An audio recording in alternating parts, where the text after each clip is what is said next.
At one point, he was called the most powerful black man in America, an advisor to presidents, a real force to be reckoned with. But was he a visionary, or did he compromise too much? That's the big question. So today, let's unpack the incredibly complex life of Booker T. Washington.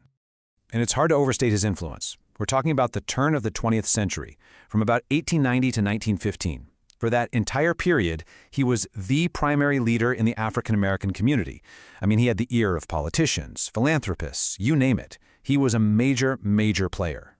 But here's where it gets complicated. That public strategy he was so famous for, this idea of compromise and accommodation, has made his legacy one of the most hotly debated in the entire history of the civil rights movement. So, who was the real Booker T. Washington? Was he a visionary leader, or was he an accommodator? To even begin to answer that, we've got to go way back. We have to understand the world that made him, the world that shaped every single one of his decisions.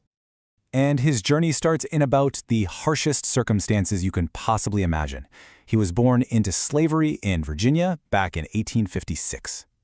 Now think about this. He's freed at just 9 years old, but that was far from the end of his struggle. He went from being enslaved to working in salt furnaces and coal mines, just brutal, grueling labor. But through it all, he had this incredible drive, this thirst for an education. So what does he do? He walks hundreds of miles to get to the Hampton Institute and then works as a janitor just to pay his way through school. The determination is just unbelievable. And he talks about this in his autobiography, Up from Slavery. He describes that moment of emancipation, seeing his mother, hearing the news. He says she just leaned over and kissed her children, with tears of joy streaming down her face. It was the day she had prayed for her entire life, a day she probably thought she'd never see. And when you look at this humble log cabin where he was born, it's just incredible to think about the journey. From this place, he would go on to become a national leader, an advisor to presidents, a voice for millions. The contrast is just staggering. Okay, so fast forward to 1881.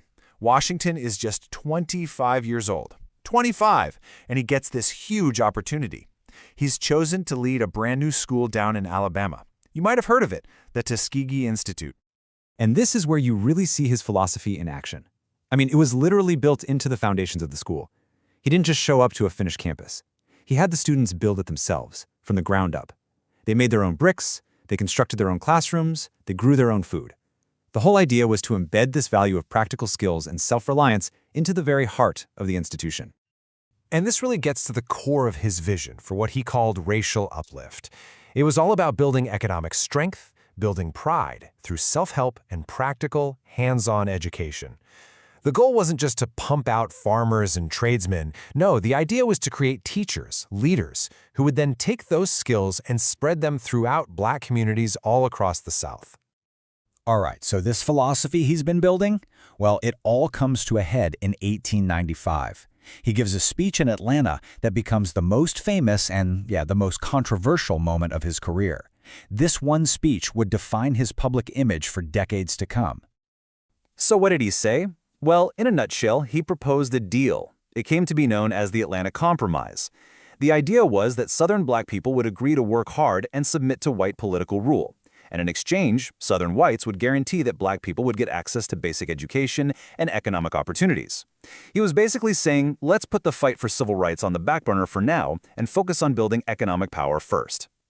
And man, this speech was a lightning rod. It completely split opinions. On one hand, his supporters saw it as a brilliant, pragmatic strategy for survival. You have to remember, this was the Jim Crow South. It was a violent and dangerous time. They thought this was the only way forward. But his critics? They heard something totally different. To them, it sounded like a complete surrender, a dangerous submission to segregation, basically giving up the fight for fundamental civil rights. So that speech didn't just split public opinion. It really set the stage for a huge ideological battle over the very future of Black America. And this is where his most famous critic enters the picture, the Northern activist W.E.B. Du Bois. Their approaches could not have been more different.